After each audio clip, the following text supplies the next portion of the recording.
दामोदर हरी चाफेकर, बाळकृष्ण हरी चाफेकर, विनायक रानडे. बाळकृष्णा, 22 जून 1897 रोजी पुण्यातल्या गव्हर्नमेंट हाऊसमध्ये महाराणी व्हिक्टोरियाच्या 60व्या वाढदिवसानिमित्त राज्यारोहणाचा हिरक महोत्सव साजरा केला जाणार आहे. पुण्यात प्लेगमुळे जनजीवन विस्कळीत झालेले असून हा महोत्सव मोठ्या थाटामाटात साजरा होणार आहे आणि बरेच युरोपियन लोक या कार्यक्रमाला येणार आहेत. ह्या समारंभाला विशेष अधिकारांचा फायदा घेत जनतेवर अनन्वित अत्याचार करणारा रँड आणि आयस हे दोघेही हजेरी लावणार आहेत. मी बाळकृष्ण आणि विनायक तू गणेश खिंडीत जेथे हा कार्यक्रम आयोजित करण्यात आला आहे तिथून थोड्याच अंतरावर संध्याकाळी ठीक 7:30 वाजता आपापली रिव्हॉल्वर घेऊन पोहोचायचे आणि हे 2 अधिकारी बाहेर येण्याची वाट बघायची. गणेश खिंडीपासून थोड्या अंतरावर काळोखात उभे राहून ते संधी मिळण्याची वाट बघू लागले. मेजवानी झाल्यानंतर रँड आणि आयस बाहेर आले आणि चाफेकरांनी गोंद्या आला रे आला असा संकेत मिळतात बाळकृष्ण पंतांनी आयसच्या डोक्यावर पिस्तूल झाडलं, परंतु वासुदेव पंत अजूनही गोंद्या आला रे आला अशी आरोळी देतच होते. तेव्हा बाळकृष्ण पंतांनी गोळी लागल्यावर माणूस कोसळताना बघितलं, पण तो नेमका आयस होता की रँड हे लक्षातच आलं नाही. इकडे वासुदेव पंतांची आरोळी ऐकून दामोदर पंतांच्या लक्षात आलं रँड समजून दुसऱ्याच अधिकाऱ्याला मारण्यात आलंय. तोच त्यांना रँडची गाडी आणि त्या पाठोपाठ गाडी मागे पळणारे वासुदेव पंत दिसले. त्यांनी अजिबात वेळ न दवडता पिस्तुलाचा चाप ओढला आणि रँडच्या पाठीत गोळी मारली. तिन्ही क्रांतिकारकांना फाशीची शिक्षा देण्यात आली.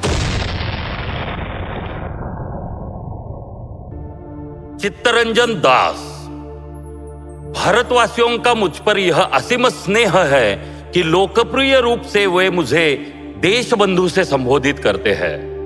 महात्मा गांधी का करीबी सहयोगी होने के साथ बंगाल में स्वराज पार्टी को स्थापित करना मेरी प्रमुख उपलब्धि है.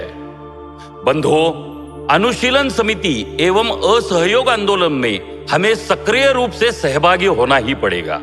आज ब्रिटिश निर्मित कपड़ों के बहिष्कार की पहल में अपने यूरोपीय कपड़े जलाकर और खादी पहनकर स्वयं करता हूं और आपसे यह मांग करता हूं कि आप भी उत्साहित रूप से इस आंदोलन में सहभागी हो.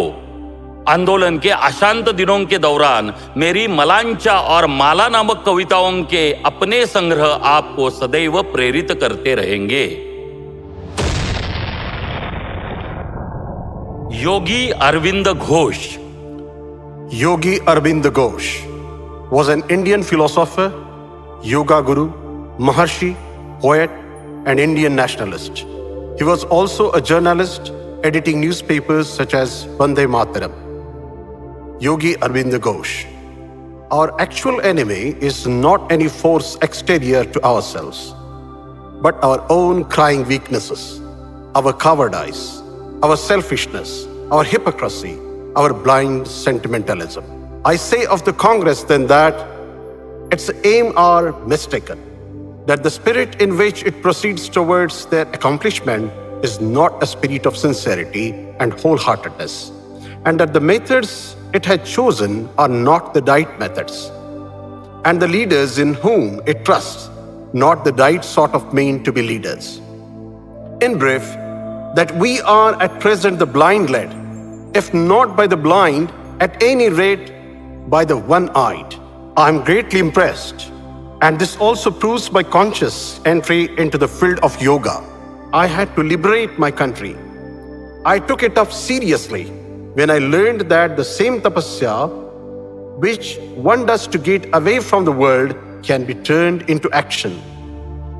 I learned that yoga gives power, and I thought, why should I not get the power and use it to liberate my country?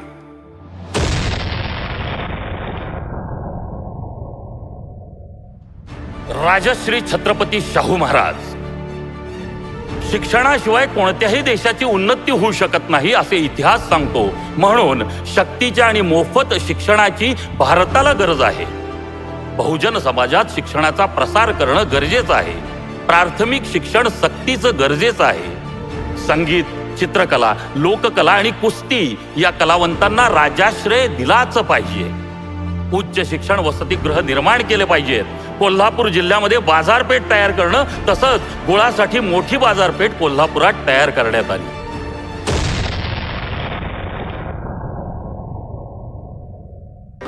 Sardar Vallabhbhai Patel. Vallabhbhai Patel यांनी 565 संस्थाने आपल्या मुत्सद्देगिरीनं खालसा करून पूर्ण भारत देश एकसंध केला. मुस्लिम रजाकारांची जुलमी राजवट होती. ही जुलमी रजाकार राजवट हा वल्लभभाई सहन करणार नाही. ऑपरेशन पोलो अंतर्गत भारतीय लष्कराला पाचारण करा. 13 सप्टेंबर 1948 ला भारतीय लष्कराने त्यांनी तुमचा ताबा घ्या, त्याला ऑपरेशन पोलो अंतर्गत भारतीय लष्कराला पाचारण करा. हम हार मानते हैं, हमें यहाँ से निकल जाने दे. आखिरकार हमने हार मान ही ली. हमें छोड़ो, हमें यहाँ से जाने दो. या थोर कार्यामुळं आयर्न मॅन किंवा लोह पुरुष सरदार वल्लभभाई पटेल अशी उपाधी दिली गेली. त्यांची ओळख संपूर्ण जगाला पटावी म्हणून सर्वात उंच स्टॅच्यू ऑफ युनिटी गुजरातमध्ये नर्मदा नदीच्या किनारी उभा करण्यात आलेला आहे.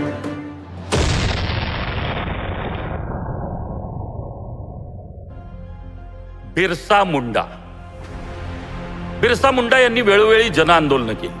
यामुळे संतप्त होऊन इंग्रज सरकारने 1895 मध्ये बिरसा मुंडा यांना 2 वर्षाची सक्त मजुरीची शिक्षा सांगितली. त्यावर ते डगमगले नाहीत. त्यांना हजारीबाग तुरुंगात ठेवण्यात आलं. ही इंग्रजांची सत्ता मी मुळासकट उकडून टाकल्याशिवाय राहणार नाही असा संकल्प मी करीत आहे. आदिवासींच्या आर्थिक व सामाजिक स्वातंत्र्यासाठी आणि इंग्रजांविरुद्ध मी उलगुलान पुकारत आहे. उलगुलान उलगुलान म्हणजे एकाच वेळी सर्वांगीण उठाव. 1897 नंतर बिरसा मुंडा यांच्या मतानुसार आदिवासींनी आपल्या पारंपरिक शस्त्राद्वारे अनेक लढाया केल्या.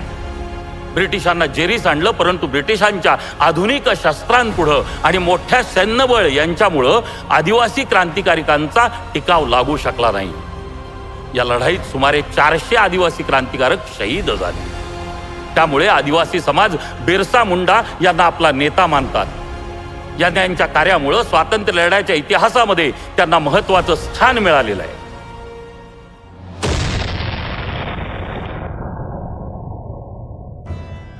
सरोजिनी देवी नायडू. 1942 भारत छोड़ो आंदोलन. ब्रिटिश शासन के खिलाफ अपना यह तीसरा आंदोलन है. करो या मरो, सब मिलकर बोलो, अंग्रेजों भारत छोड़ो, अंग्रेजों भारत छोड़ो, भारत माता की जय.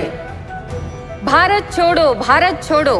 हमें भारत माँ को अंग्रेजों की गुलामी से आजाद करना है. महात्मा गांधी की जय. भारत माता की जय.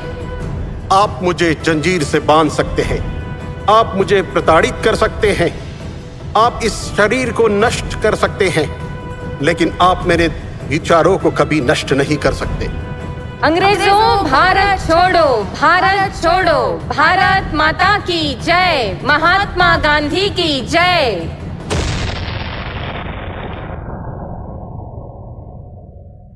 सेनापती बापट. अरे पारनेरचा बापट ना रे तू. छान यश मिळवलंस बाळा. अरे बाळा, तू तेजस्वी आहेस, बुद्धिमान आहेस. तुझ्यासारखीच तरुण मंडळी भारत मातेच्या सेवेसाठी हवी आहेत.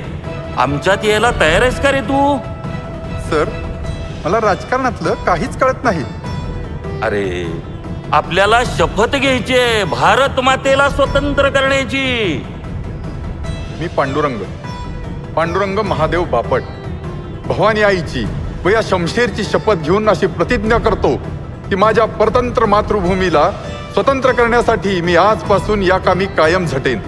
तिची हाक येताच सेवेसाठी धावत येईन.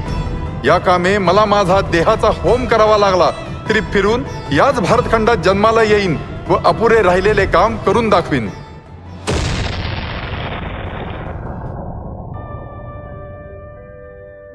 स्वातंत्र्यवीर सावरकर. हिंदू धर्म में फैली कुरीतियों से हमें लड़ना ही है. आज अगर पेशवाई होती तो हम सावरकर को हाथी के पैर के नीचे कुचल देते. हम अपने मंदिर को अपवित्र नहीं होने देंगे. सावरकर ने हट नहीं छोड़ा तो आज खून की नदियां बहेगी. हम इन लोगों को मंदिर में नहीं जाने देंगे। आप केवल हिंदू है, इंसानों में कोई फर्क नहीं है। जागो, सोचो, इस वर्ण व्यवस्था ने हमारा सर्वनाश कर दिया है। हमें आपका उद्देश्य नहीं सुनना। क्यों? सच्ची बातें कड़वी होती है। अपने जैसे मनुष्य को आप छूते नहीं। जो राम और कृष्ण के भक्त है, अपने ही बंधुओं के साथ ऐसा व्यवहार मत करो। अपनी भूल सुधार लो। ऐसा समय आएगा तुम क्षमा के पात्र भी नहीं रहोगे। यह विट्ठल का मंदिर है। विट्ठल मंदिर में नहीं, सबके दिलों में है। भगवान के सामने सभी एक समान होते हैं। बोला पुंडलीक वरदे हरि विठ्ठल, जय जय विठ्ठल, जय हरि विठ्ठल, जय जय विठ्ठल।